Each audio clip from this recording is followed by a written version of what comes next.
Live हो गया है, जाके देखो।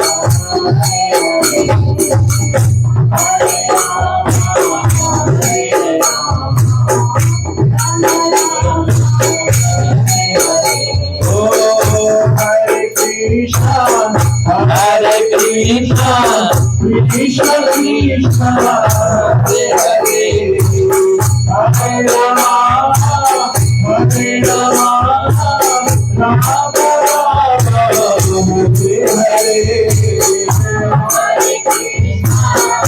हरे कृष्णा कृष्ण कृष्ण हरे हरे, हरे Ram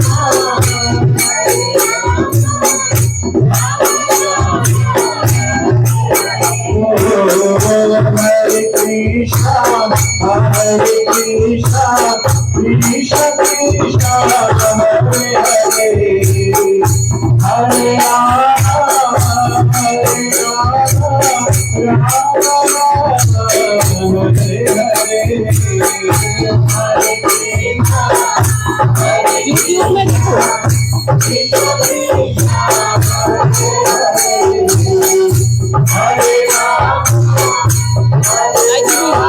TV IGBT TV Delhi नहीं।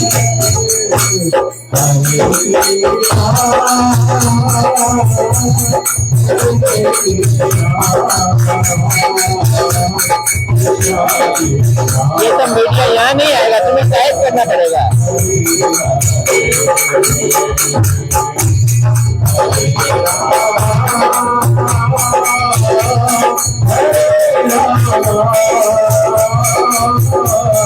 ये सब जाली है, ये सब जाली है, टीवी कोई नहीं है।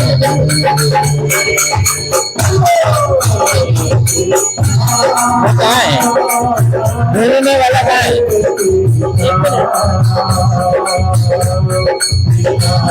देखो IGBT टीवी, ये चल रहा है।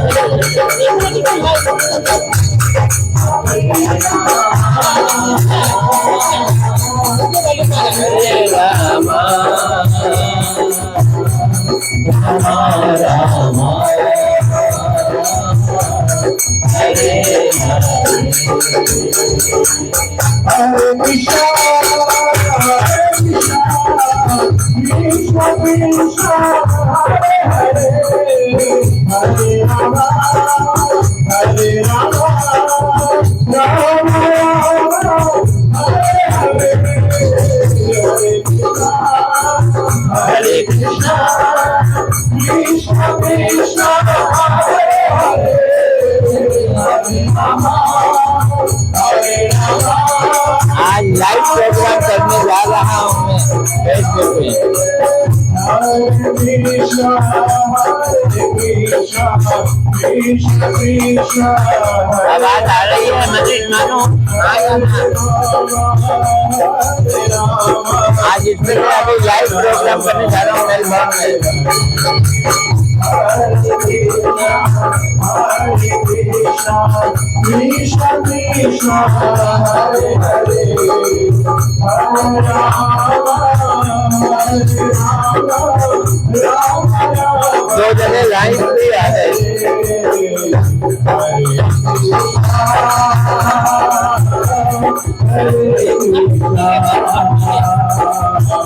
ठीक है।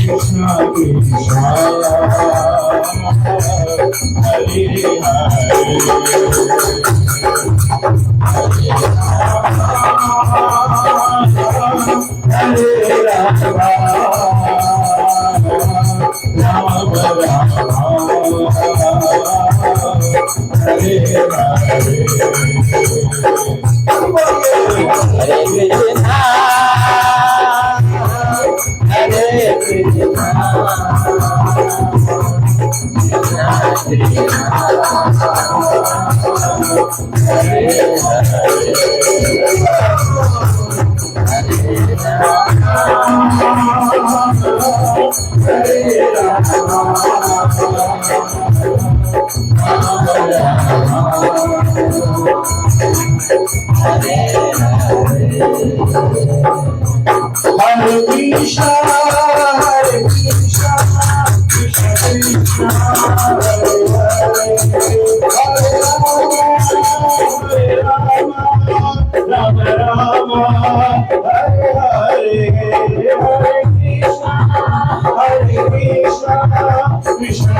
Krishna, Hare Hare, Hare Rama, Hare Rama, Rama Rama, Hare Hare, Hare Bol, Hare Bol, Hare Bol, Hare Bol, Hare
बड़ी सुंदर धुन है ये।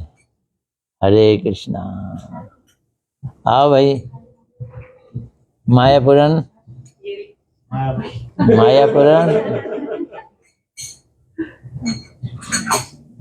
माइक आ रहा है इसके पास,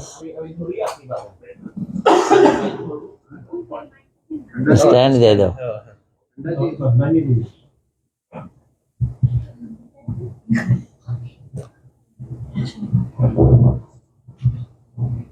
देखो धाम वासन यहाँ पे आ गई है मेलबर्न में, तो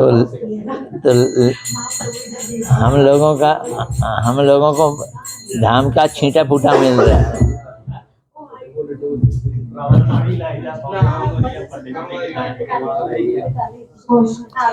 बाप रे बाप।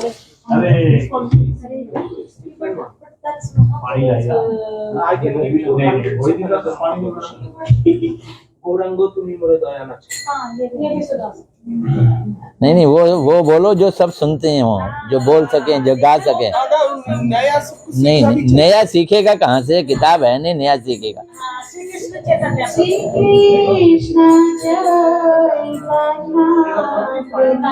पुराना ही सीख ले तो बहुत है।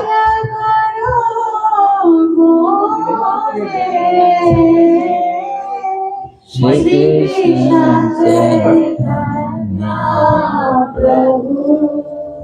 दया करो, श्री कृष्ण चैतन्य प्रभु दया करो मोरे, श्री कृष्ण चैतन्य प्रभु दया करो मोरे, तोमा बिना के दयालु जगत संसारे, तोमा बिना के दयालु लड़का लड़की नहीं चलेगा, इनका दे दो।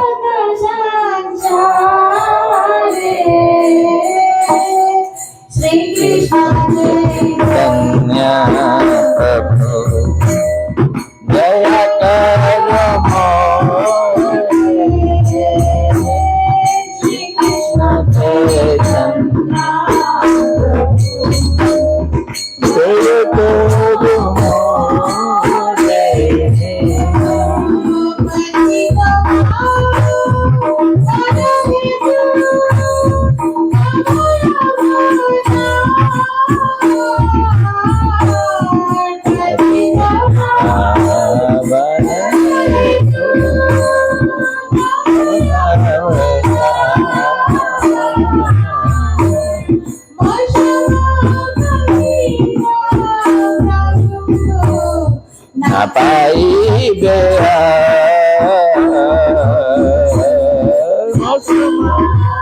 कोई ना पाई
Ram Ram Hare Hare.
Hari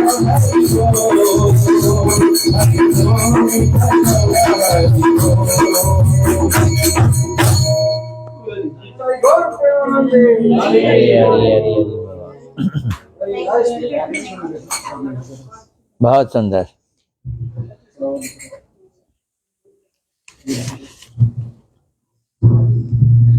अच्छा कीर्तन हुआ। अपना पहले ये बैग हटाओ, ये बोतल भी हटाओ। हाँ,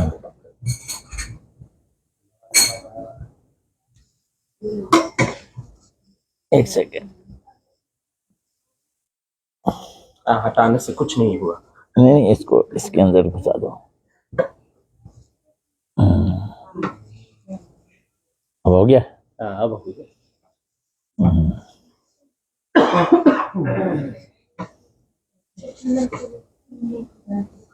अब आगे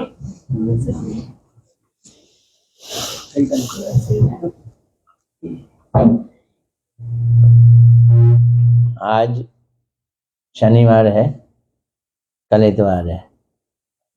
मेलबर्न के पड़ाव में मेरा शायद कल आखिरी सत्संग है, आज लास्ट बट वन। तो ध्यान से सुनो। वंदे अहम श्री गुरु श्री युगपदकमलम श्री गुरुन् वैष्णवांश्च श्री रूपम साग्रजातम सगण रघुनाथान्वितं तं सजीवं साद्वैतं सावधूतं परिजन सहितं कृष्ण चैतन्य देवं श्री राधा कृष्ण पदां सगण ललिता श्री विशाखा अन्वेतांशिका अज्ञानतिमिरन्धस्य ज्ञानञ्जन शलाकया चक्षुरुन्मीलितं येन तस्मै श्री गुरुवे नमः। नमो विष्णुपदाय राधिकाय प्रियात्मने श्रीमद् भक्ति वेदांत नारायण गोस्वामी इति नामने श्री कृष्ण लीला कथने सुदक्षम उदारे माधुरे गुणेश युक्तम वरम वरेण्यम पुरुषम महांतम नारायणं तमाम शिरसा नमामि। वाञ्छाकल्पतरुभ्यश्च कृपा सिन्धुभ्यैव च पतितानां पावनेभ्यो वैष्णवेभ्यो नमो नमः। नमो महावदन्याय कृष्ण प्रेम प्रदायिते कृष्णाय कृष्ण चैतन्याय नामने गौरी तुषे नमः। हे कृष्ण करुणा सिंधु दीनबंधु जगतपते गोपेश गोपिका कांत राधा कांत नमस्ते। तप्त कांचन गौरांगी राधे वृंदावनेश्वरी वृषभानुसुते देवी प्रणमामि हरि प्रिय वृंदाय तुलसीदेवाय प्रियाय केशवश्च कृष्ण भक्ति प्रतिदेवी सत्यवते नमो नमः। श्री कृष्ण चैतन्य प्रभु नित्यानंद श्री अद्वैत गदाधर शिवासादि गौर भक्तवृंद हरे कृष्णा कृष्णा कृष्णा हरे हरे हरे राम राम राम हरे हरे हरे कृष्णा कृष्णा कृष्णा हरे हरे हरे राम राम राम हरे हरे हरे कृष्णा कृष्णा कृष्णा हरे हरे हरे राम राम राम हरे हरे। मैं सर्वप्रथम अपने परम आराध्यतम गुरुदेव नित्य लीला पर विष्णुपाद अष्टोत्तर श्रीमद् भक्ति वेदांत नारायण गोस्वामी महाराज जी के चरणों में अनंत कोटि दंडवत अर्पित करता हूँ। तत्पश्चात समस्त गुरु परंपरा के चरणों में मेरा हृदय से अनंत कोटि दंडवत प्रणाम। उपस्थित वैष्णव वैष्णवियों के चरणों में मेरा हृदय से दंडवत प्रणाम। तो आज हिंदी में बोलने का मुझको अवसर मिलने का है, चांसेस हैं। हिंदी में थोड़ा सा बच्चों के लिए बोल दो देंगे। हाँ, बच्चे हैं। आज हमारे बांग्लादेशी को थोड़ा सा ध्यान ज्यादा लगाना पड़ेगा। बच्चों आ जाओ मेरे सामने। 15 minutes for children in English. Vrinda Meera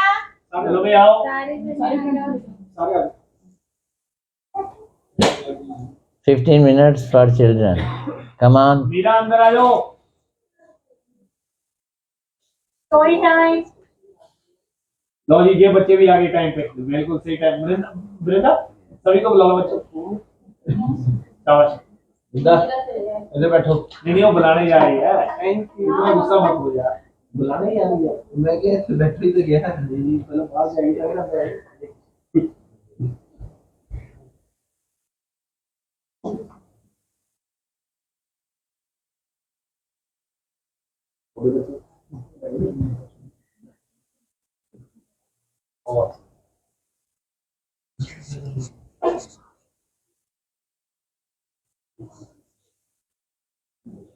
Can anyone tell what was the moral of my last story? Children, remember? कौन बताएगा?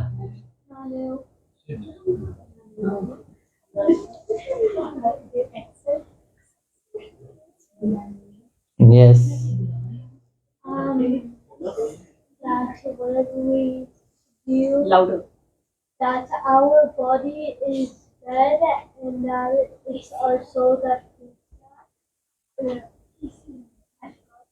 Diamond. Repeat. Diamond. Be like a diamond. Be like a diamond. No, last story was not diamond story. What was that story? Yeah, Nitya will tell. Yeah. So what happened back in the day was that when he was younger, he and one of his friends were sleeping, and Scratch your own. yeah, Scratch your soul, not body. yeah. Good. That's Yeah. what she was trying to say. Yes, nice. तालियां बजाओ. She is telling two friends were there sleeping together, and the leg of one friend was on the leg of another friend while sleeping. And this person's whose leg was, what do you say, नीचे थी, leg was under the leg of the friend. He was feeling itchiness. He tried to scratch, but instead of scratching his leg, he was scratching his friend's leg. Why? Because his friend's leg was on his leg. So instead of scratching his own leg, he was scratching friend's leg. And he was feeling no sensation. When he was feeling no sensation, then he got up and he made the friend also get up and said, "My leg is paralyzed. I am feeling itchiness, but it is no feeling. I have no any feeling of scratching it." Then this friend who was sleeping, he said, "All the time you are scratching my leg, and my leg has become injured." So the Sannam Bonam is that if itchiness is in one leg, then you need to scratch it. Similarly, we have two bodies. One is soul and one is material body. How many body? Two bodies. Spiritual body and material body. This skin, this beauty which we see on the mirror every day, this hair which we comb every day, these dresses which we wear every day, these are material. They don't have life. These things don't have life. What thing has life? Soul has life. Soul has feeling, soul has willing, soul has desire. But soul will be satisfied when we satisfy Krishna. If we satisfy Krishna, then soul will be satisfied. If we don't satisfy Krishna, then soul will not be satisfied. Another day, I was playing Ludo with my granddaughters. We were playing Ludo. And there I came to know the purpose of Ludo is you should take your all goatees. What you call those? Pawns. Huh? Pawns. P-A-W-N-S. Pawns. Pawns.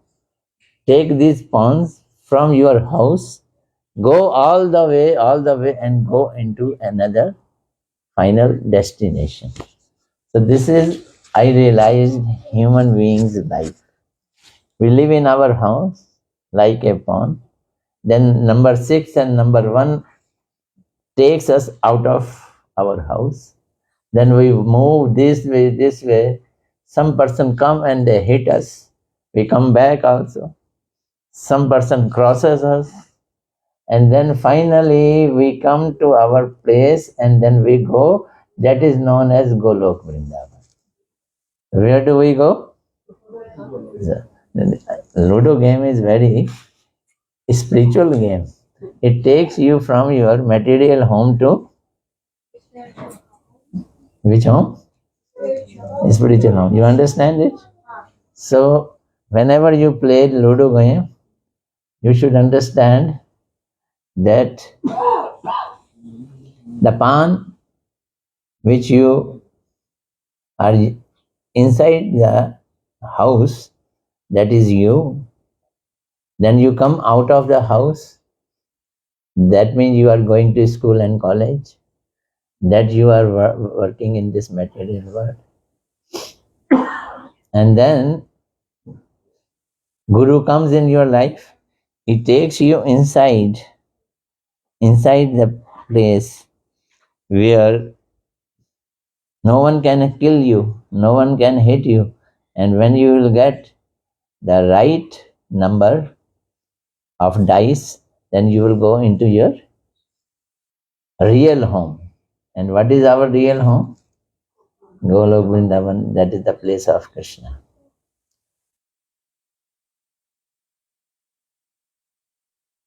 So, one story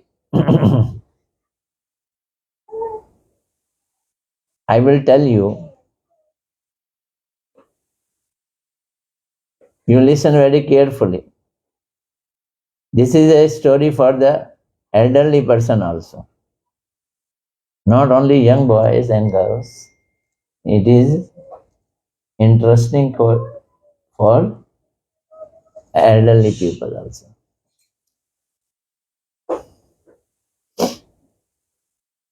There was a poor child.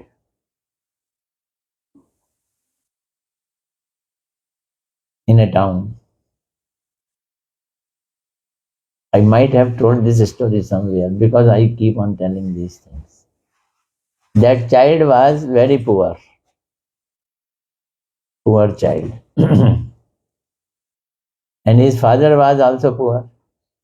He was hardly 9 or 10 years old. but was not going to school because his father was not having money to send him to school. Where was he going? He was going to a tea stall, a shop which makes tea. And there he was washing the utensils. Old story, he was getting 2 rupees every day only. How much? Not $2. 2 rupees every day. And his father used to wake him up 7 a.m., 8 a.m., get ready and go to the shop. You know the principle of life? Principle of life is मेहनत करेगा पैसा मिलेगा. You know, understand? मेहनत करेगा पैसा मिलेगा. If you work hard, you will get money. If you work hard, you will get money. Who told this thing? His father. Father always told him, money comes when you work hard. So what happened? Just near the tea stall, once a circus came. You know the circus? Circus came. And this boy, he used to run into the circus. And those people inside the circus, they became friendly with this boy of 9 years old. And with those circus person, he started learning many acrobats. He will become back and he can walk on back, on hand, and he will jump, he will roll in the air, and so many acrobats, which is not easily done by anyone. He was a young boy, he was living with them, and he learned all the acrobats. 20 days circus was there. After 20 days, father of that boy came to the tea stall. Give me the money of 20 days. 2 rupees per day means 40 rupees you give me. He said, why should I give you money? This boy did not come to my shop. He was running to circus. Then he slapped him. I told you, you work hard, you will get money.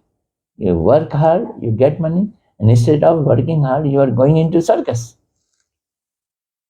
The next day, father woke him up 1 hour earlier, 6:30 or 7 a.m.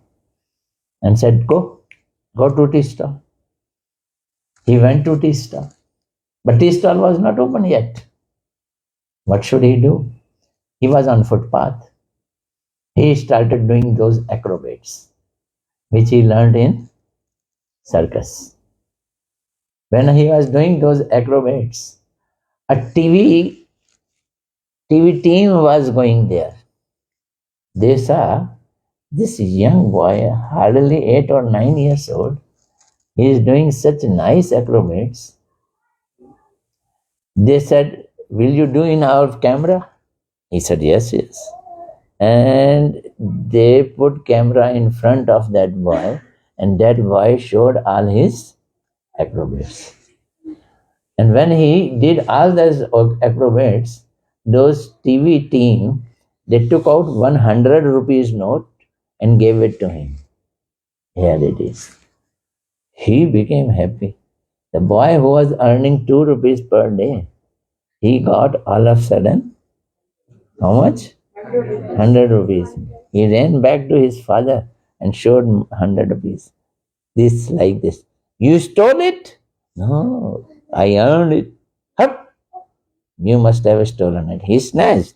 Go back to the tea stall. He again went to tea stall.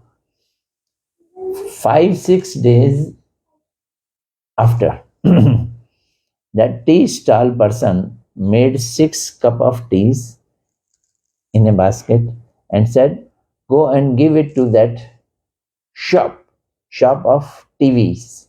That was shop of who was selling television. He went there.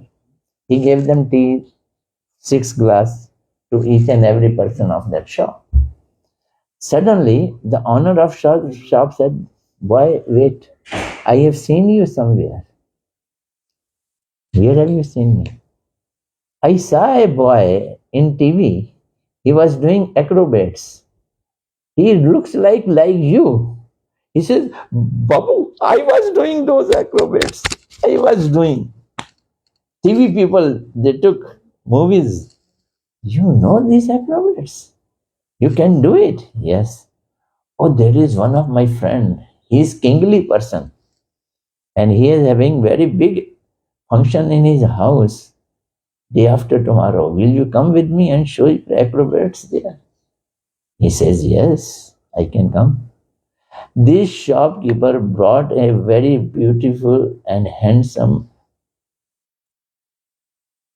clothes for him, and he wore those clothes, became a handsome guy now, not a tall boy. And he went there, and when he went there, he showed his all those acrobats. Whatever he knew, he showed everything. So that friend, rich man, kingly person, and his wife, they became very happy. Very happy. They said, "Oh boy, you have done wonderful. You have done wonderful." They went inside. They bought one stack of 100 rupees. How much? 100 rupees stack.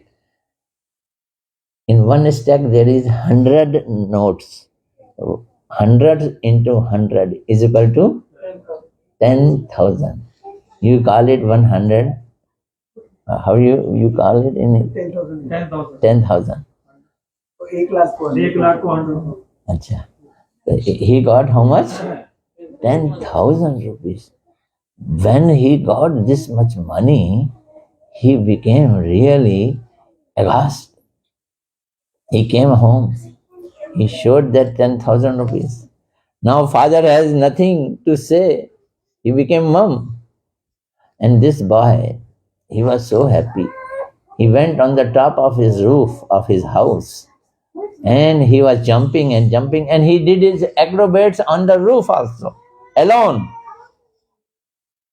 And after doing acrobats, he sat quietly and he said, his father says, "मेहनत करेगा पैसा मिलेगा. If you work hard, you will get money.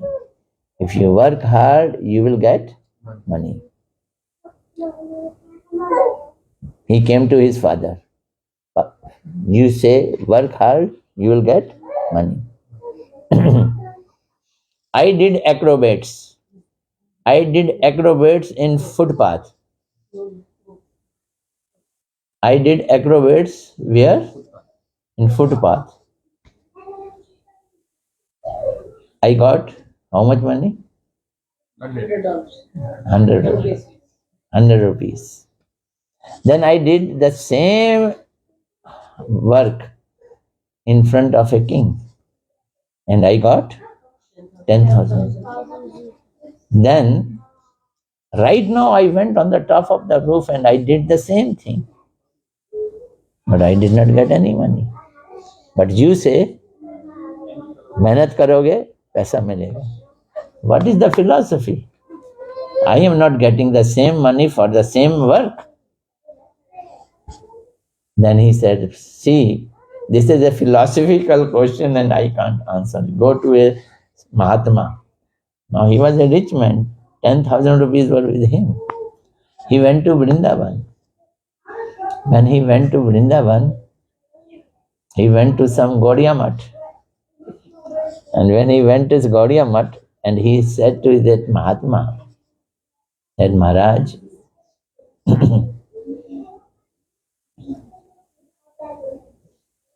I did one type of acrobats 3 different times and I got different remuneration. And my father says, work hard, you will get money. Work hard, you will get money. And he told the whole story. Then that Mahatma said, listen carefully. This is gist. He said, oh my child, you have come close to the fact and truth of the life.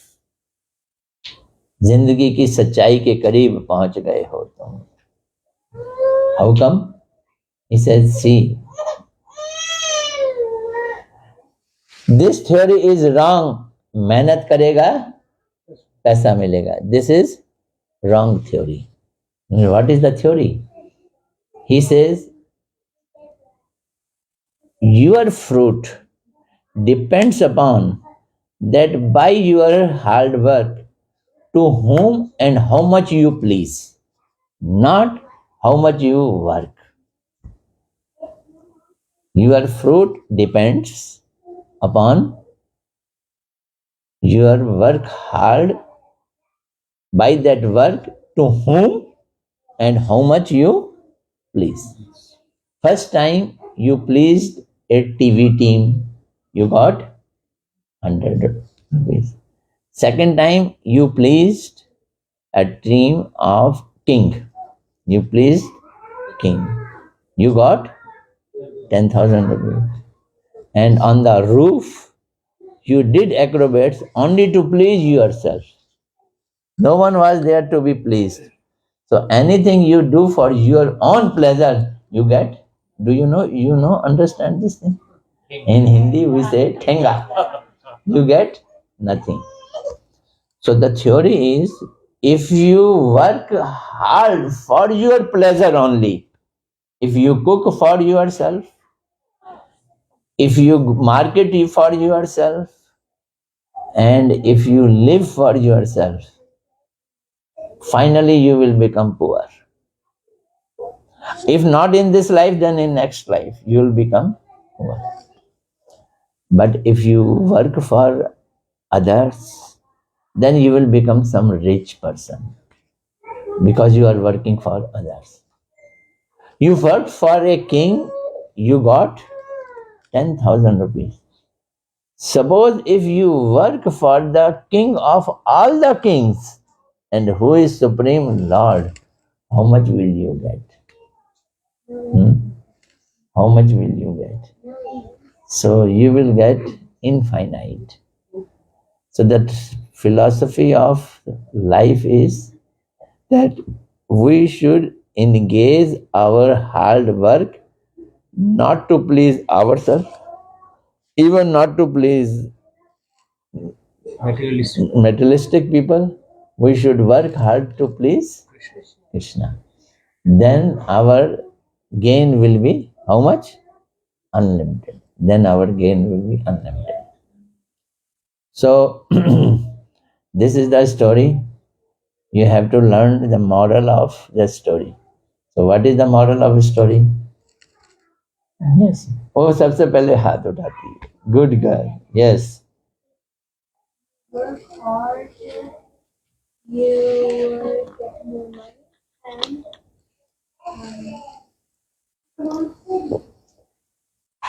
if you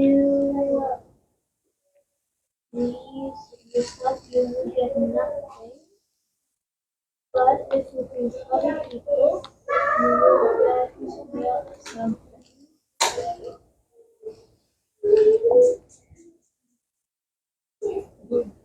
Good understanding, but that was ये वृंदा जी की बोलो. Work smarter, not harder. क्या कह रही है? Work smarter, not harder. work smarter, not harder. That's a good one. What's Work smarter, not harder. So don't work hard, but work smart. what is the smart work?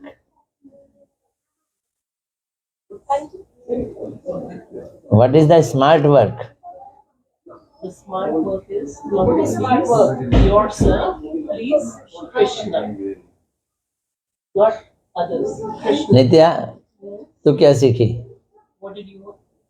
I understood that if you're pleasing yourself, you get nothing. If you're pleasing other people, you get something, but that's limited.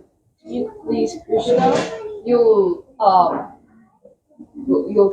get everything.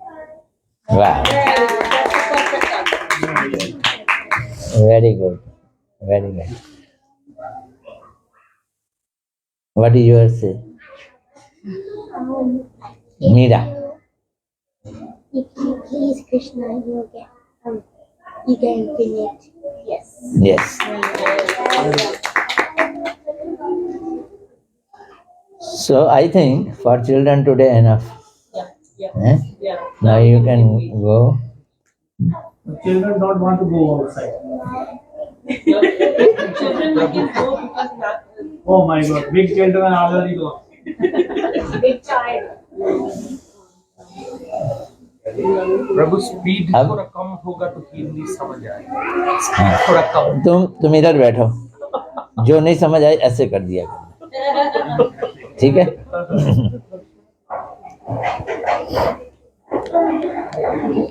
देखो,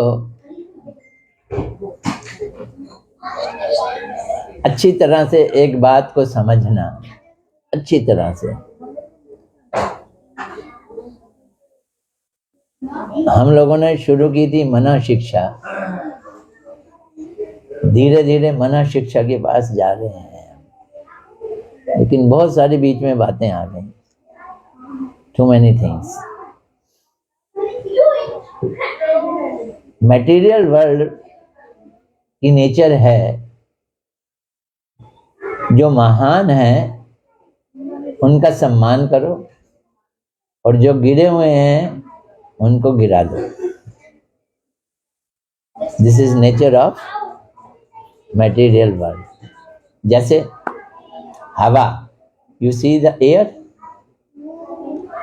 हवा से पूछा तेरा काम क्या है, आग जलाना या बुझाना? हवा से पूछा तेरा काम क्या है, आग जलाना या बुझाना? हवा ने कहा ये डिपेंड करता है आग कैसी है, ये डिपेंड करता है आग कैसी है। अगर हल्की आग है तो बुझाती है, और अगर बड़ी आग है तो और जला देते हैं। तो ये संसार ऐसे ही है, अगर कोई हल्का आदमी है तो उसको गिरा देंगे, और कोई तगड़ा आदमी है तो उसको बढ़ाएंगे। समझ आ रही है ना? लेकिन भगवान की दुनिया में अपसाइड डाउन है, एकदम उल्टा है। भगवान की दुनिया में क्या उल्टा है कि अगर बड़े ऊंचे हो, बड़े अहंकारी हो गए, उल्टा कर देंगे, और अगर मामूली से हो गए, बड़े हम्बल हो गए, तो उसको उठा देंगे।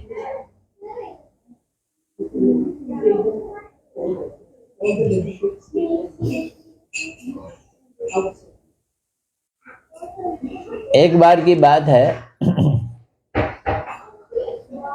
एक बार की बात है, एक गांव में एक महात्मा आए। सुनो मेरी कहानी को अच्छी तरह से सुनो। जब मैं अगली बार आऊंगा तो फिर ये सुनूंगा और सुनाऊंगा, और फिर पूछूंगा कि क्या सुने थे तुम।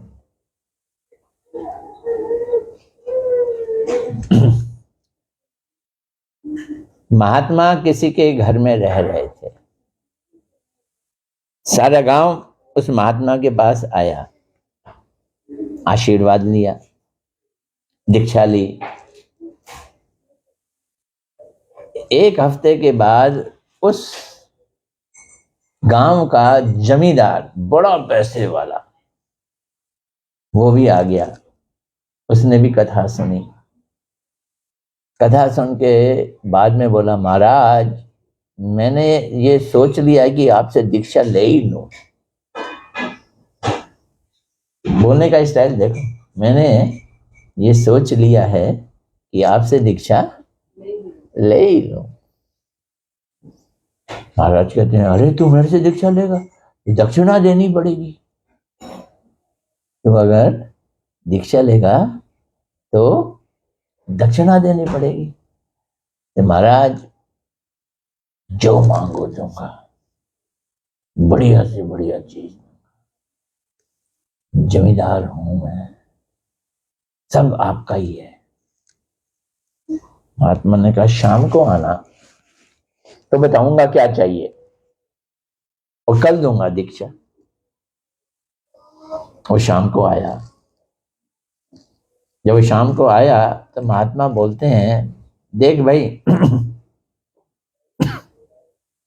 अपनी जिंदगी में मैं बढ़िया से बढ़िया से बोर हो गया हूं।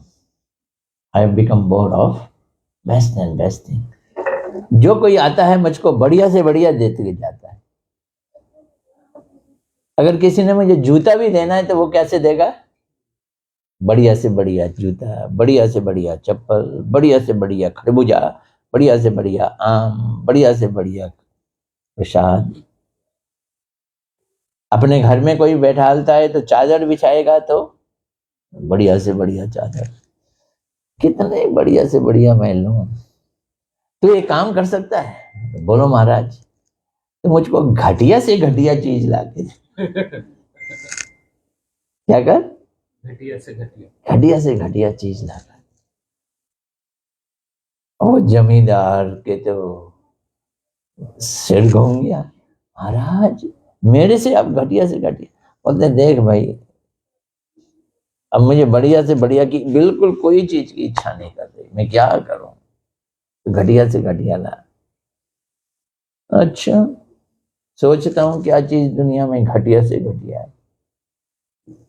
वो बाहर निकला, बड़ा अनमना सा निकला, बड़ा दुखी होके निकला। तो वो सामने बाहर एक पत्थर पड़ा था, उस पत्थर पे उसका ठुड लग गई। दर्द हुई उसको, घटिया कहीं का। पत्थर को बोला उसने, बोलते हाँ ये घटिया है। अब वो पत्थर लुढ़कता लुढ़कता वहां एक कीचड़ पड़ा था, कीचड़ में जा गिरा। कीचड़ की छींटें उसके कुर्ते पे पड़ी, पजामे पे पड़े। ये तो और घटिया है, कीचड़ तो और घटिया है। तो उसने निर्णय किया था पहले पत्थर ले लूंगा, लेकिन अब निर्णय किया कीचड़ ले लूंगा। कीचड़ लेके कल महात्मा को दे दूंगा। सुबह दूसरे दिन अनमना उठा तो टॉयलेट करने के लिए, जब लैट्रिन करने के लिए गया, बोलता ये तो कीचड़ से भी ज्यादा घटिया है। जो स्टूल है, पैखाना है, वो तो घटिया है। किससे घटिया है? कीचड़ से भी ज्यादा घटिया है। तो ये ले लेता हूं। आज्ञा तो पालन करनी है। क्या आज्ञा है? घटिया नहीं, घटिया से घटिया चाहिए। अब वो जी, जैसे हम जाते हैं ना टेस्ट कराने के लिए, यूरिन टेस्ट, स्टूल टेस्ट, तो कलेक्शन करते हैं, उसके लिए तैयारी करने लगा। शीशी ले किसी तरह से। तो जब वो स्टूल के लिए तैयारी कर रहा था तो उसको उसके स्टूल से आवाज आई, ठहरो, होल्ड ऑन, ठहरो। तुम्हें मालूम है मैं कल क्या थी? स्टूल कहती है, मैं कल क्या था? कल मैं लड्डू पूड़ी कचौड़ी हलवा था, और आज क्या हो गया हूं मैं? घटिया से घटिया। कल मैं क्या था? बढ़िया से बढ़िया, और आज क्या हो गया? घटिया से घटिया।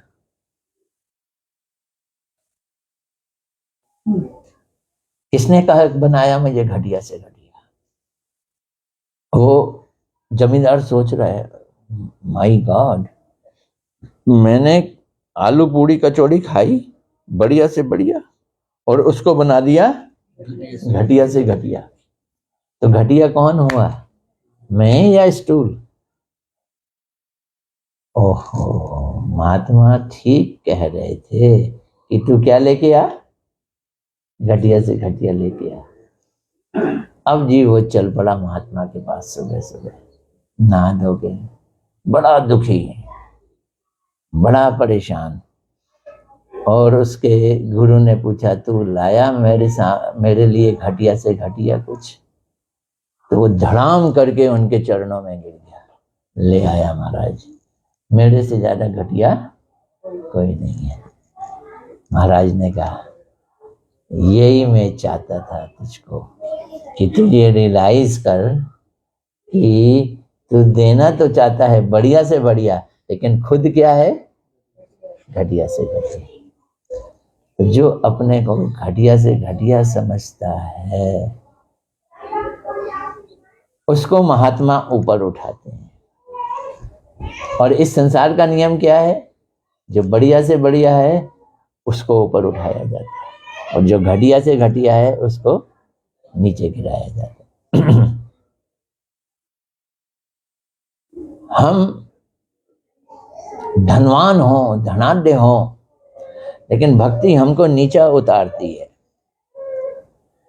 ये मना शिक्षा रघुनाथ दास गोस्वामी जी ने लिखी। किसने लिखी? रघुनाथ दास गोस्वामी जी ने। रघुनाथ दास गोस्वामी जी का जन्म सप्तग्राम में हुआ, बंगाल में। जगह का नाम था सप्तग्राम।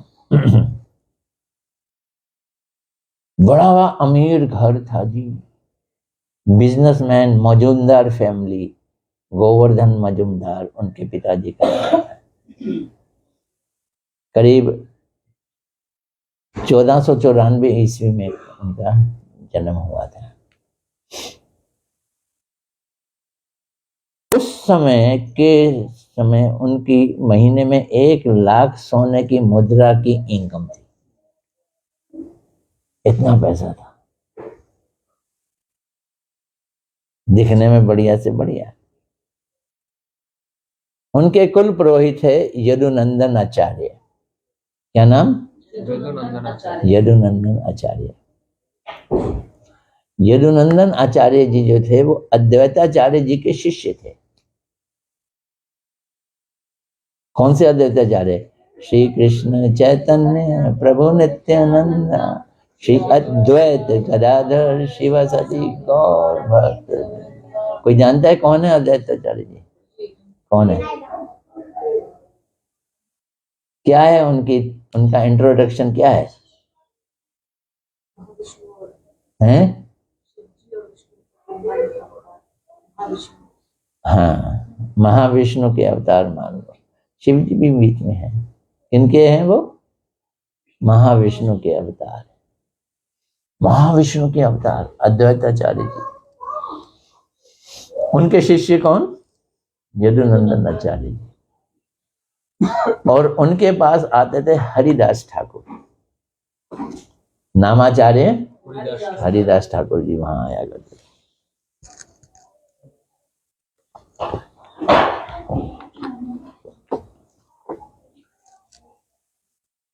तो यदुनंदन आचार्य जी से उनकी अद्वैताचार्य जी के साथ दोस्ती भी हो गई, मतलब जान पहचान हो गई, परिवार की भी हो गई। अद्वैताचार्य जी रहते थे शांतिपुर में। कहाँ रहते थे? शांतिपुर।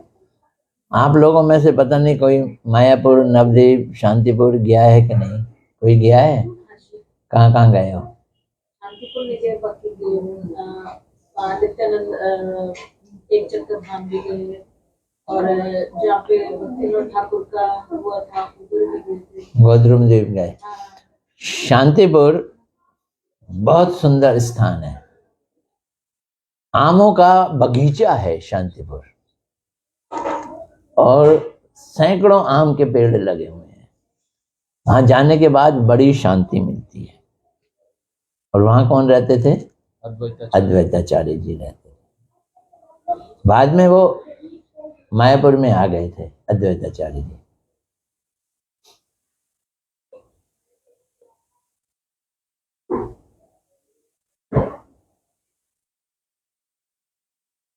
तो अद्वैताचार्य जी के संग से, हरिदास ठाकुर जी के संग से, यदुनंदन आचार्य जी से दीक्षा हुई उनको महाप्रभु जी के लिए आकर्षण हो गया। इनके लिए चैतन्य महाप्रभु जी के लिए आकर्षण हो गया। उनकी इच्छा करती थी वो महाप्रभु जी के पास जाएं। अब घर वालों को बड़ा डर लगने लगा, बेटा सन्यासी ना बन जाए, बेटा हाथ से ना निकल जाए, अकेला बेटा। हम लोग बड़े दुखी हो जाते हैं, घर का एक भी सदस्य सन्यासी बने। हम सन्यासियों को घर में लाना तो चाहते हैं, हम सन्यासियों को घर में स्वागत भी करना चाहते हैं, उनको रखना भी चाहते हैं, कथा भी सुनना चाहते हैं, पर मेरा बेटा सन्यासी ना हो, मेरा बेटा सन्यासी ना हो। पड़ोस का हो जाए, पड़ोस का हो जाए, पर मेरा ना हो। हम ऐसा चाहते हैं, मेरा बेटा सन्यासी ना हो। खैर, उसकी बहुत सुंदर लड़की से शादी कर दी, रघुनाथ दास की। इतनी सुंदर लड़की, एक तो धन का कोई वो कमी नहीं थी, मतलब आर-पार नहीं था उनके जीवन में, और लड़की भी विश्व सुंदरी लड़की उसकी पत्नी बन के आ गई। वो उसको देखते भी नहीं थे, उसको देखते ही नहीं थे। उनकी एक ही इच्छा थी कि किसी तरह से मैं महाप्रभु जी के पास चला जाऊं। अब महाप्रभु जी सन्यास लेके अद्वैताचार्य जी के पास आए शांतिपुर। नित्यानंद प्रभु उनको घुमा घूम के लेके आए। महाप्रभु जी ने जब सन्यास लिया ना, वो वृंदावन जाना चाहते थे, तो नित्यानंद प्रभु ने उन्हें वृंदावन जाने की बजाय शांतिपुर ले गए। वो नहीं चाहते थे ये वृंदावन जाए। शांतिपुर में आके जब हल्ला मच गया कि ये शांतिपुर आ गए तो, और सन्यास ले लिया है चैतन्य महाप्रभु ने, तो सारा का सारा नवद्वीप उमड़ घुमड़ कर आया शांतिपुर में उनको देखने के लिए, सन्यासी कैसे लगते हैं।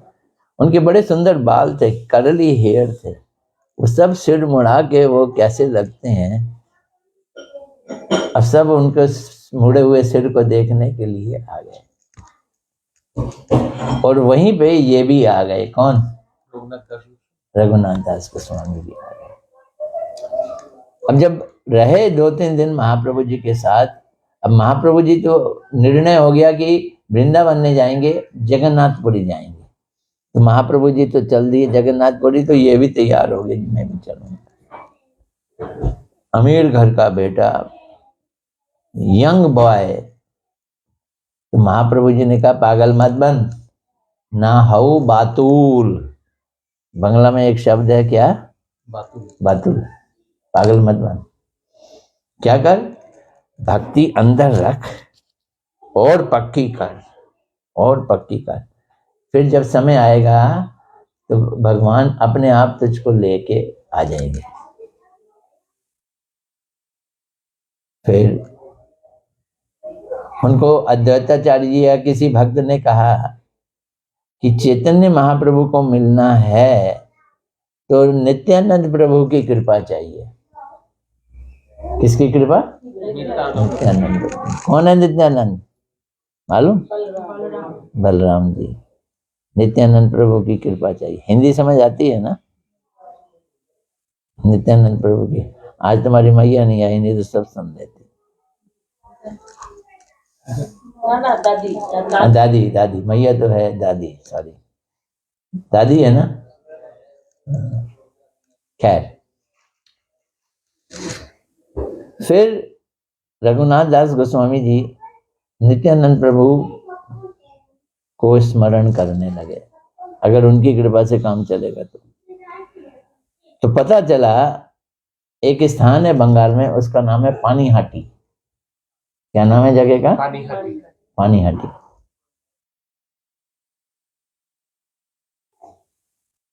पानीहाटी में नित्यानंद प्रभु आए, तो रघुनाथ दास गोस्वामी भी मिलने के लिए गए।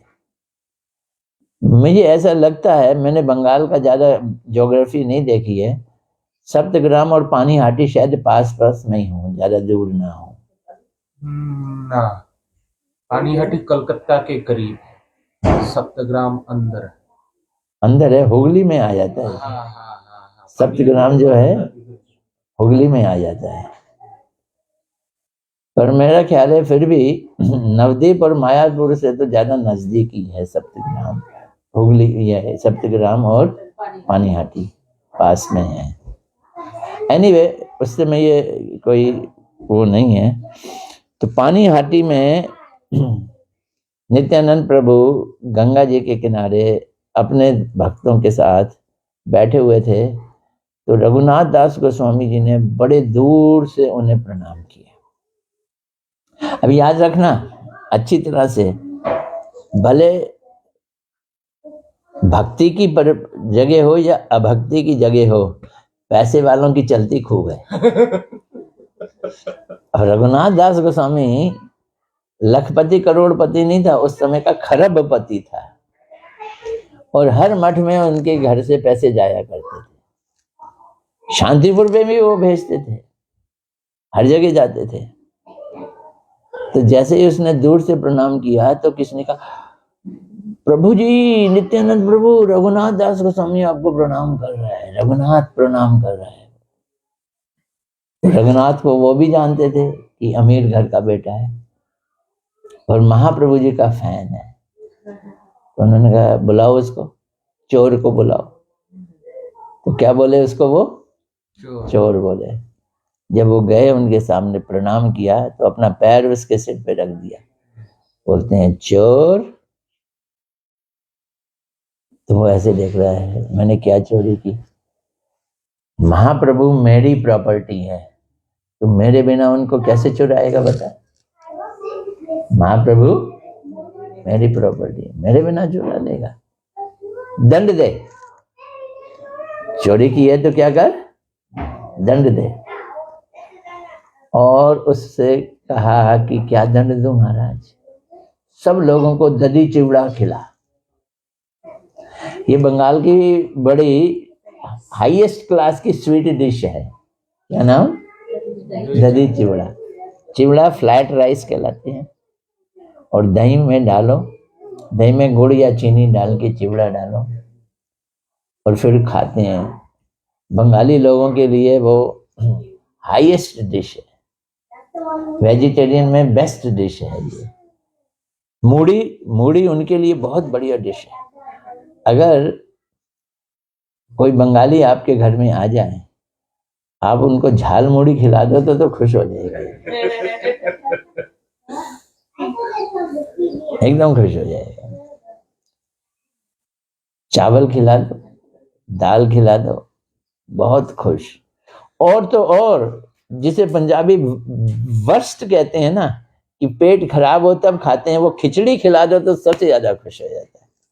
वहां खिचड़ी जो है उसकी बड़ी मान्यता है बंगाल में। तो दही चिवड़ा, तो दही चाहिए, चिवड़ा चाहिए। अब रघुनाथ दास के पास पैसे की तो कोई कमी नहीं थी। उसने अपने नौकरों को कहा कि इकट्ठा करो चिवड़ा। ये खबर पता चल गई, सारे के सारे डिस्ट्रिक्ट में खबर मिल गई कि रघुनाथ दास गोस्वामी को दही चाहिए, और क्या चाहिए? चिवड़ा चाहिए, और गुड़ चाहिए, चीनी चाहिए। सारे जहां के दुकानदार माल लेके आ गए और इतना बना। और खबर मिली कि रघुनाथ दास गोस्वामी सब लोगों को ओपनली खिला रहा है। इतने लोग खाने वाले आ गए कि पूरा का पूरा पानीहाटी भर गया। गंगा जी पूरी भर गई जी लोगों से। कोई बैठने की जगह नहीं, खड़े होने की जगह नहीं। तब नित्यानंद प्रभु ने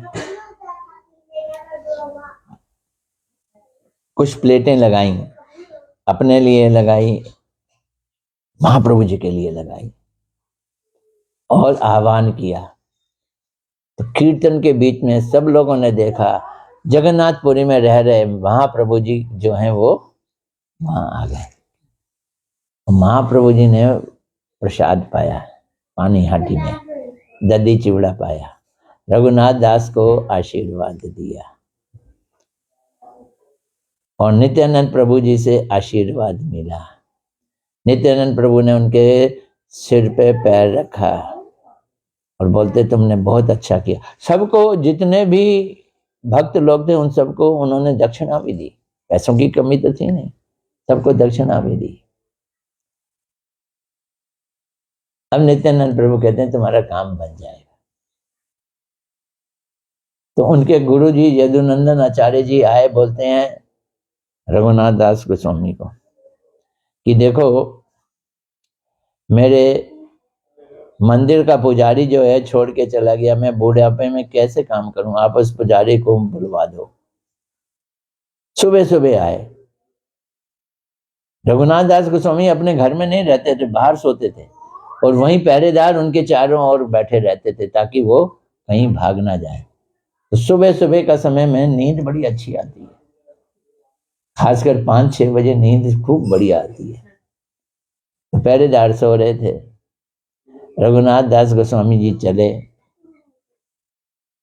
अपने गुरु के साथ चले, कोई रोक भी नहीं सकता। यदुनंदनाचार्य जी थे, उनको कहते हैं मैं उसको बोल देता हूं और आप अपने घर जाओ, आप मेरे साथ मत चलो।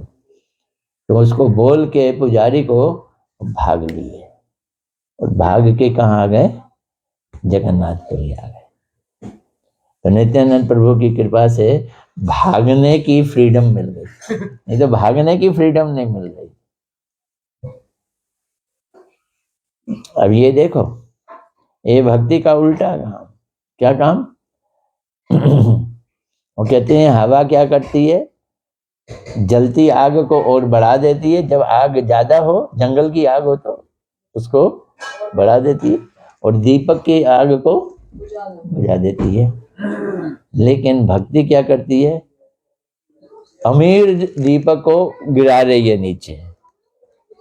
और रघुनाथ दास गोस्वामी जी आ गए, कहाँ आ गए, जगन्नाथपुरी आ गए, स्वरूप दामोदर जी के साथ रहने लगे। अब घर वालों को पता चल गया बेटा गया हाथ से, तो उन्होंने बेटे के खाने पीने के लिए वहां पे रसोइये का और पैसे का बंदोबस्त कर दिया। पैसे की तो दिक्कत थी नहीं, रसोइये का और पैसे का बंदोबस्त कर दिया। अब वो महाप्रभु जी को दावत पे बुलाता था और उनको खिलाता था, पैसे आ रहे थे, घर से आ रहे थे।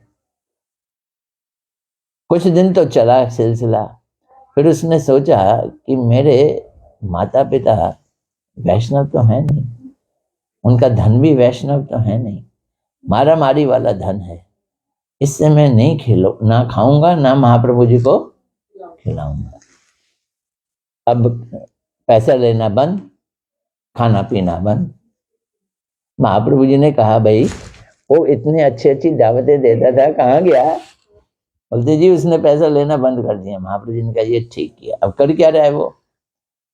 तो वो सिंह द्वार पे आके खड़ा हो जाता था, भिक्षा मांगता था कि कुछ मिल जाएगा तो खा लूंगा।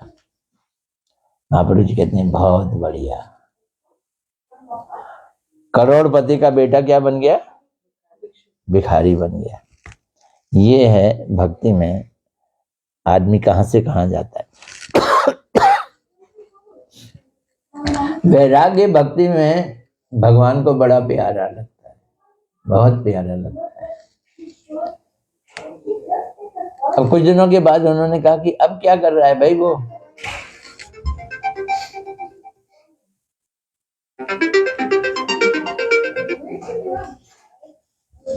बरसाने से फोन आ रहा है।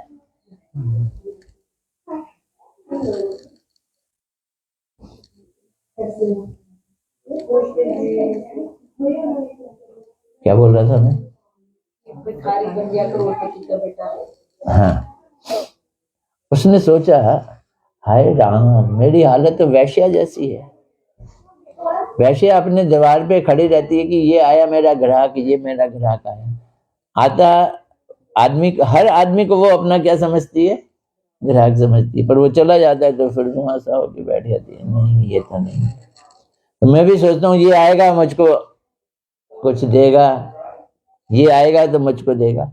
अरे ये तो बड़ा गंदा जीवन है। अब उसने वो काम भी छोड़ दिया, सिंह द्वार पे भीख मांगना भी छोड़ दिया। फिर क्या किया, तो बड़े बड़े सेठ जो थे वो लंगर लगाते थे वहां पे, वहां जाके बैठ के खाता है। तो महाप्रभु जी को बताया कि जी अब वो वहां पे खा रहा है, लंगर में खा रहा है। महाप्रभु जी कहते हैं अच्छा है, बहुत बढ़िया है। तो उसके बाद कुछ दिनों के बाद महाप्रभु जी ने पूछा वो क्या कर रहा है, बोलते उसने लंगर भी छोड़ दिया। तो फिर क्या करता है वो, लंगर छोड़ दिया कि लंगर खिलाने वाले का पैसा पता नहीं कैसे, मैंने अपने बाप का पैसा छोड़ दिया है, लंगर वाले का तो पैसा कम से कम।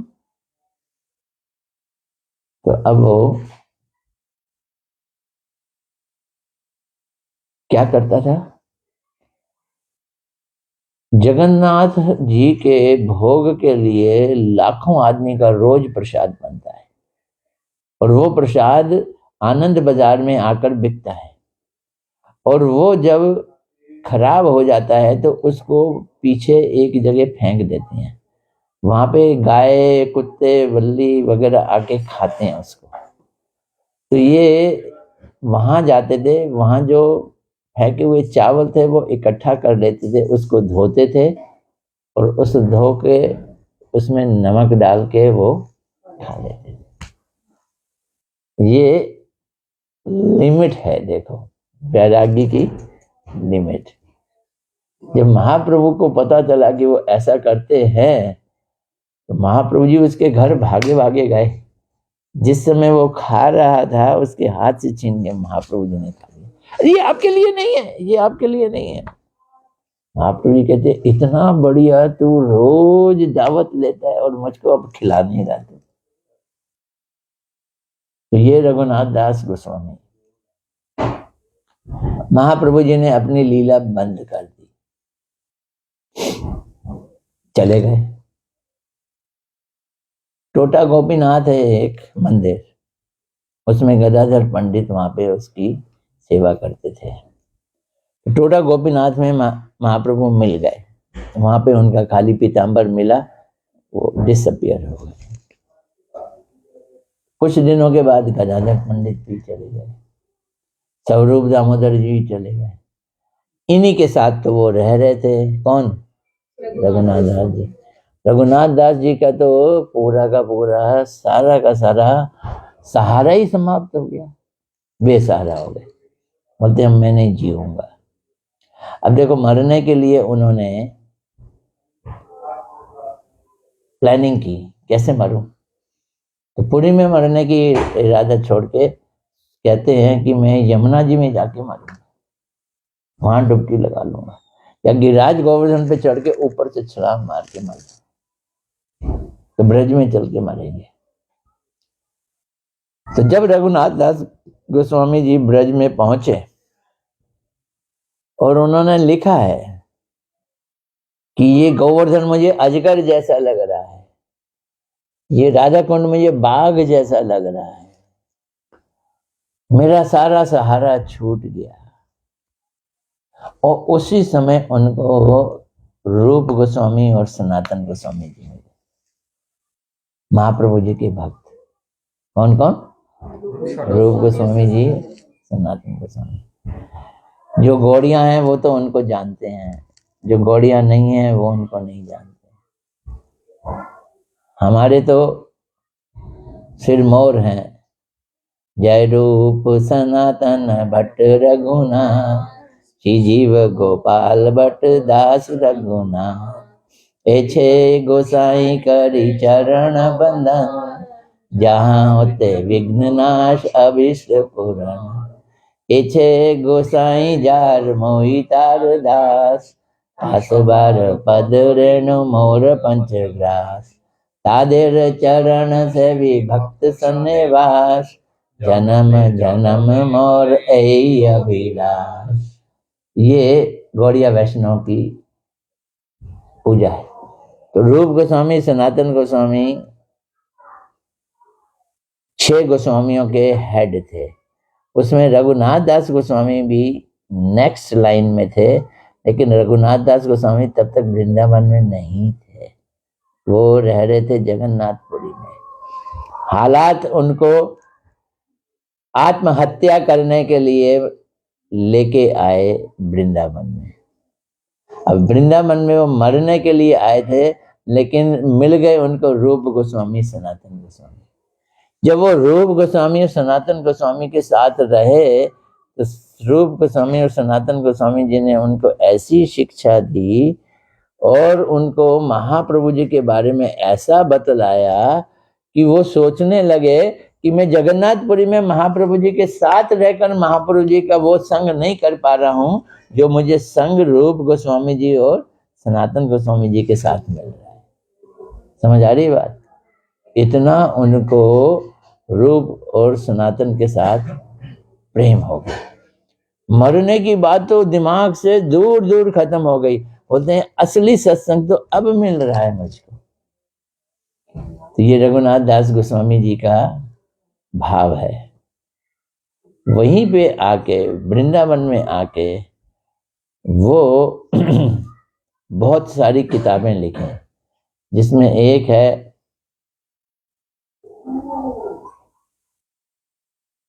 स्तवावली। स्तव मैंने prayers, it is stock of prayers. एक है विलाप पुष्पांजलि, ये उनकी किताबों के नाम है। वहीं वृंदावन में राधा कुंड में रह के उन्होंने बहुत सारे ग्रंथ लिखे, बहुत सारी चीजें लिखी, और लिखते रोते रोते रोते भजन करते थे। कुटियां नहीं बनाते थे अपने लिए। और एक दिन देखा कि एक शेर आया राधा कुंड में पानी पीने के लिए, और ये वहीं बैठे हुए थे। और उस समय वो शेर जो है पानी पी रहा था, और राधा जी आई और राधा जी बीच में खड़ी हो गई ताकि शेर उसको कुछ ना करे। तब सनातन गोस्वामी जी ने कहा इसको बोलूंगा तो ये समझेगा नहीं।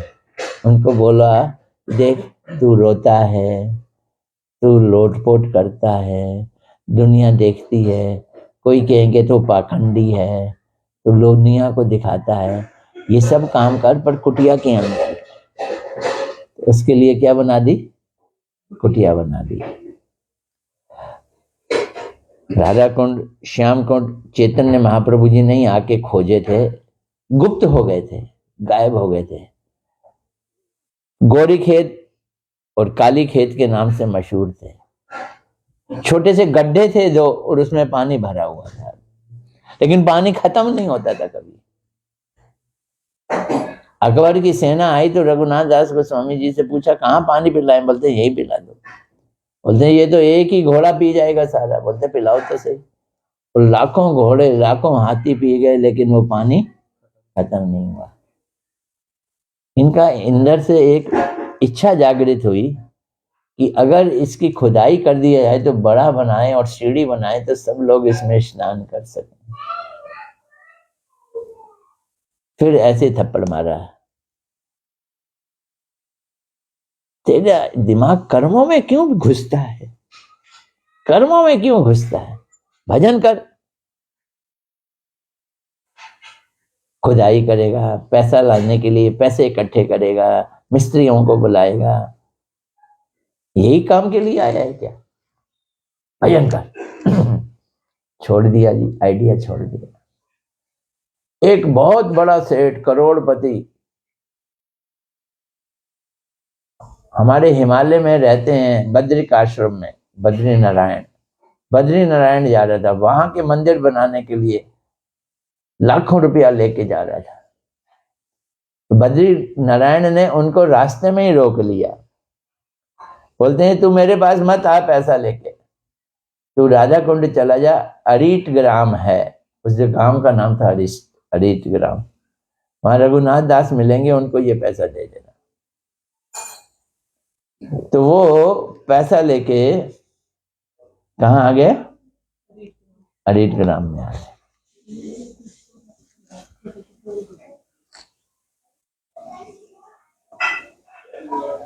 देखो, हमारे आचार्यों ने बड़ी ऊंची ऊंची लीलाएं की हैं, थोड़े से चमत्कार दिखाए हैं, लेकिन ज्यादा चमत्कार नहीं दिखाए। और ये चमत्कार ही तो है ना कि इनके अंदर इच्छा जागृत हुई कि मैं राधा कुंड और श्याम कुंड को खुदाई करके बढ़िया सा बनाऊं। इसे कहते हैं, बंगला में कहते हैं संस्कार करूं। उसका क्या करूं? संस्कार करूं, मतलब उसको रिनोवेट करूं। तो उस सेठ को बद्री नारायण ने कहा तो राधा कुंड में जा। अब वो पैसा लेके इनके पास आया है। रघुनाथ दास गोस्वामी बड़े दुखी हुए, तूने क्यों इच्छा की? इच्छा की और भगवान ने वो इच्छा पूरी करने के लिए मेहनत की। तब उस पैसे से लेके उन्होंने उसी सेठ को कहा कि इसकी खुदाई वगैरह कराओ, मिस्त्री तुम ही लाओ, मैं कुछ नहीं करूंगा, ये मेरी प्लानिंग है। फिर उन्होंने उसकी खुदाई की। खुदाई करने के बाद राधा कुंड श्याम कुंड बना। तो इन्होंने जो ये मना शिक्षा लिखा है, आज उसका पहला श्लोक आपको पढ़ के सुनाता हूं। सुनो जरा ध्यान से। 6:30 तो बज गए हैं, तो कोई बात नहीं।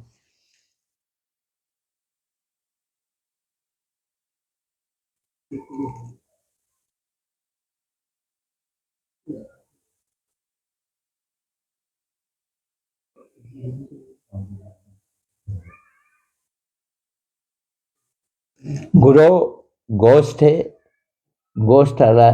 गोष्ठालेषु सुजने भुजुर्गणे समंत्रे श्री नाम ने ब्रज नव युव द्वंद्व शरणं सदा दंभम हित्वा कुरुरति पूर्वम अति तरा मय स्वांत बृहत टूभी रियाचे धृत पदा। संस्कृत में से पढ़ी नहीं जाती है, मैं क्या करूं, मेरे अंदर ये प्रॉब्लम है। अब देखो ये ग्रंथ क्या है, अब आपको मैं इसके बारे में समझा रहा हूं। रघुनाथ दास गोस्वामी जी अपने मन को शिक्षा दे रहे हैं, और इसका नाम है मना शिक्षा। तू बड़ा उल जलूल काम करता है, अब तू सुन, तुझे क्या करना है। मेरी शिक्षा ग्रहण कर, हे मन मेरी शिक्षा ग्रहण कर। उसको बड़े प्यार से बुला रहे हैं, ए अबोध मन मेरे अंतःकरण, मेरे प्यारे भैया मन, मैं तुम्हारे चरणों को पकड़ के नम्रता से ये प्रार्थना करता हूं। अपने मन के को चरणों से पकड़ो भैया, मन बड़ा गंदा है, मन को पकड़ो। मन को प्रार्थना कर रहे हैं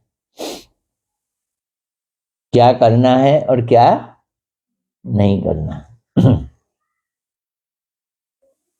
तुम सर्वतो भावेन, समस्त भाव से, छूटना नहीं चाहिए कुछ भी, समस्त भाव से, सर्वतो भावेन।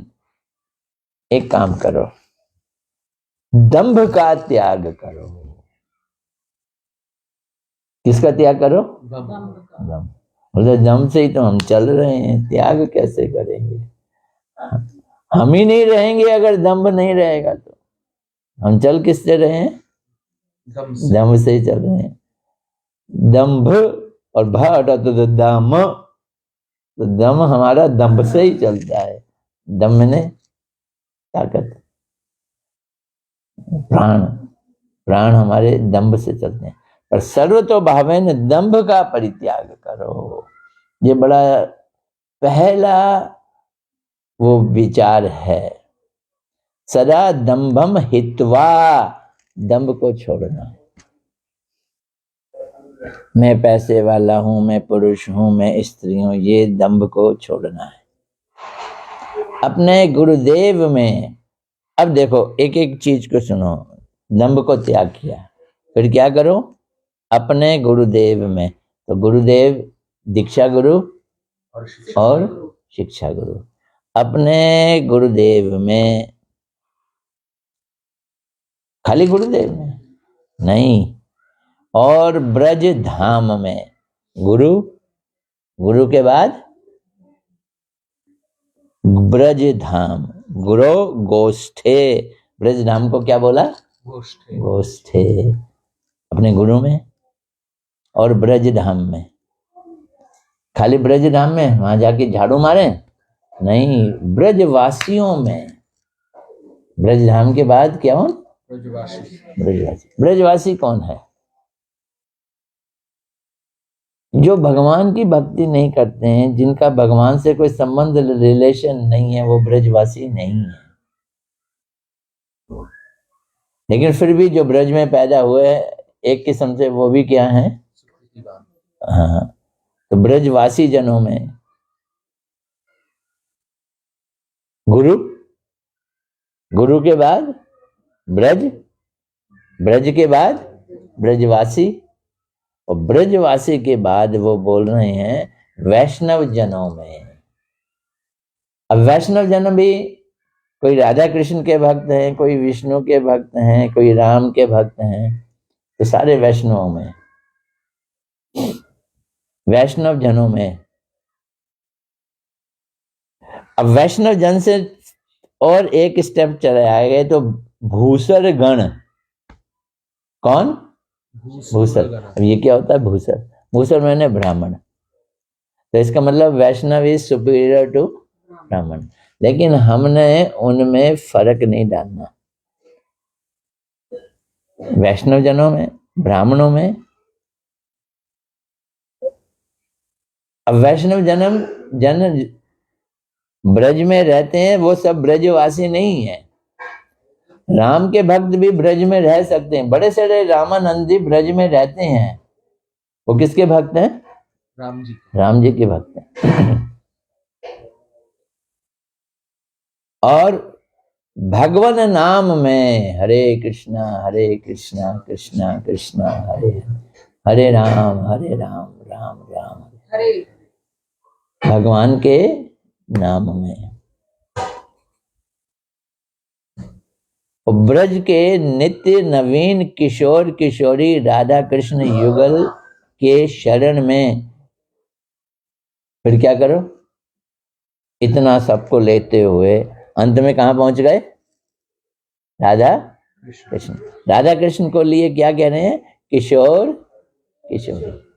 किशोर किशोरी श्री राधा कृष्ण युगल के शरण में शीघ्र ही क्या करो? निरंतरमयी, कंटिन्यूस, परपेचुअल, निरंतरमयी लोकोत्तर रति विधान करो।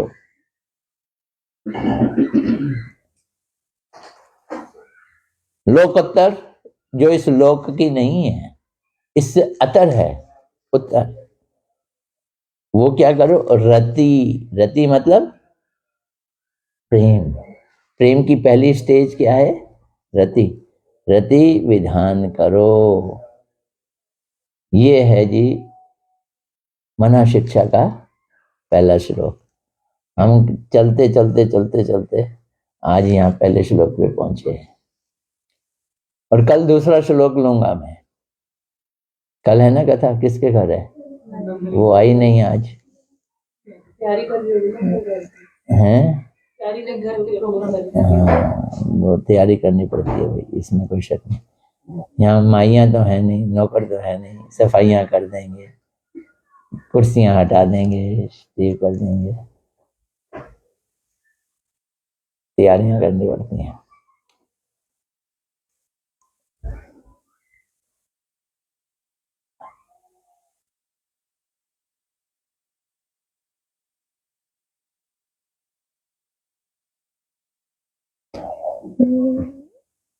अब देखो, इसमें गुरुदेव जी ने अपनी टीका दी है, उसकी कुछ लाइनें पढ़ रहा हूं मैं, सारा नहीं पढ़ रहा। काफी लेट हो गए आप लोग, सुबह से हो गई शाम। जो समस्त संसारिक बंधनों को काटकर कलयुग के पावन अवतारी श्री सच्चिनंदन गौर हरि हैं, उनके चरण कमलों में एकांत रूप से शरणागत हुए थे, वो महाप्रभु के आदेश से श्री स्वरूप दामोदर गोस्वामी जी ने भक्तों के निगूढ़ रहस्यों की शिक्षा प्रदान उनको की थी। ये रघुनाथ दास गोस्वामी जी जब वो महाप्रभु जी के पास गए थे तो महाप्रभु जी ने उन्हें स्वरूप दामोदर जी को हैंड ओवर कर दिया था। उन जगत उदाहरणीय श्री रघुनाथ दास गोस्वामी जी के चरण कमलों में मैं दंडवत प्रणाम करके, गुरुदेव कह रहे हैं, उनके द्वारा रचित श्री मना शिक्षा का भक्त दर्पण नामक भाष्य लिख रहा हूं। मना शिक्षा के ये श्लोक गौड़िया वैष्णव के प्राण धन हैं। 11 वो हैं, एक और है, टोटल कितने हैं? 12 श्लोक।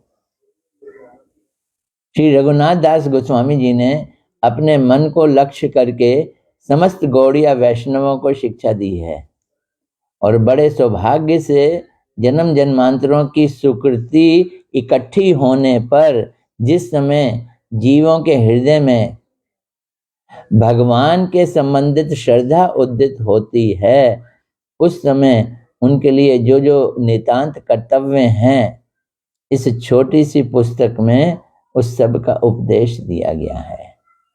ये मूल श्लोक है, प्रत्येक पद का गूढ़ तात्पर्य दिया गया है।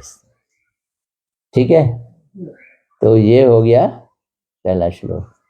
कोशिश करेंगे कल दूसरा श्लोक लिया है।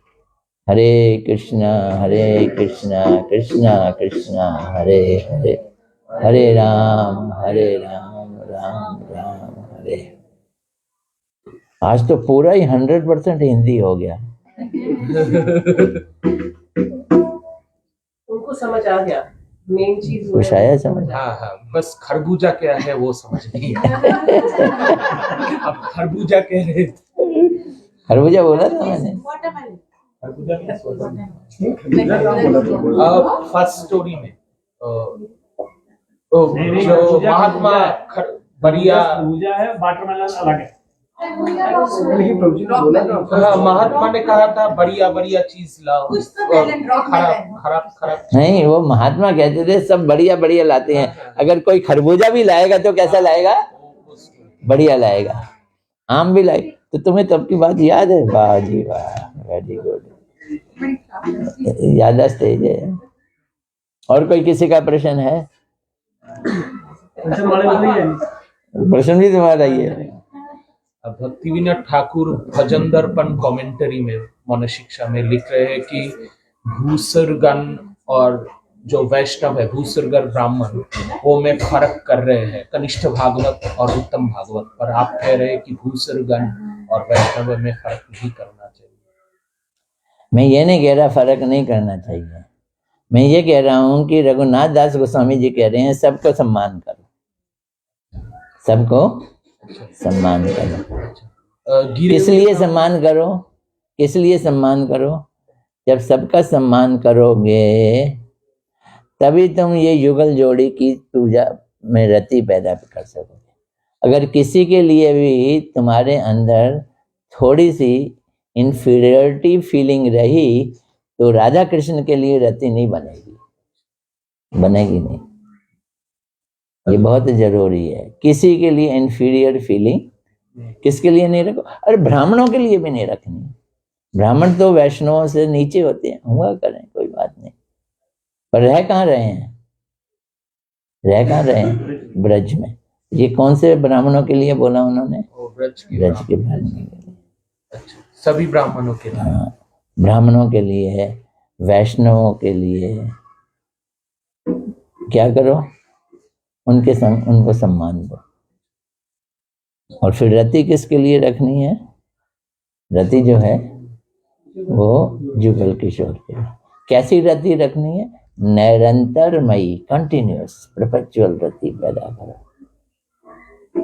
ये पहला श्लोक का वो है।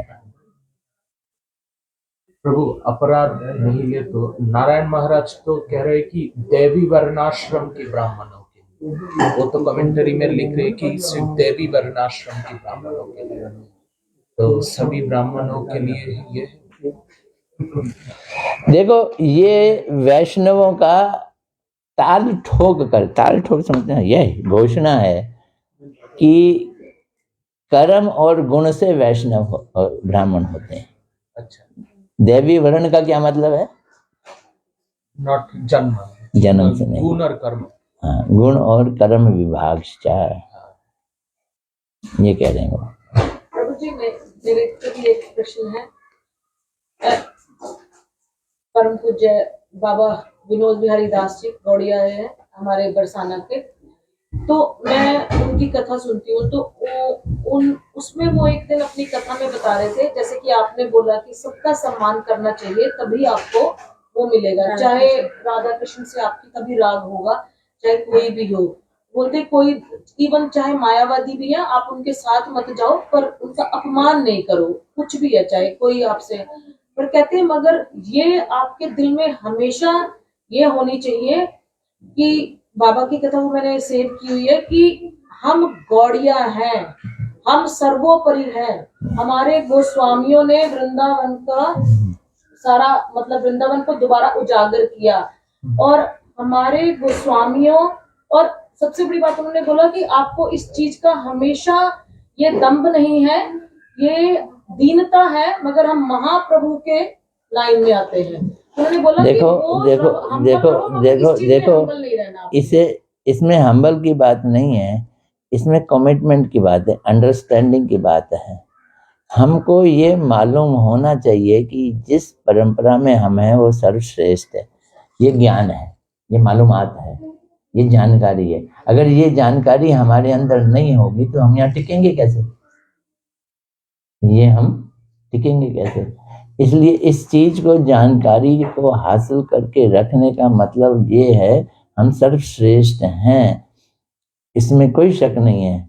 लेकिन हमारी परंपरा सर्वश्रेष्ठ है, ये भी हमें मालूम होना चाहिए, लेकिन मैं अभी सर्वश्रेष्ठ नहीं।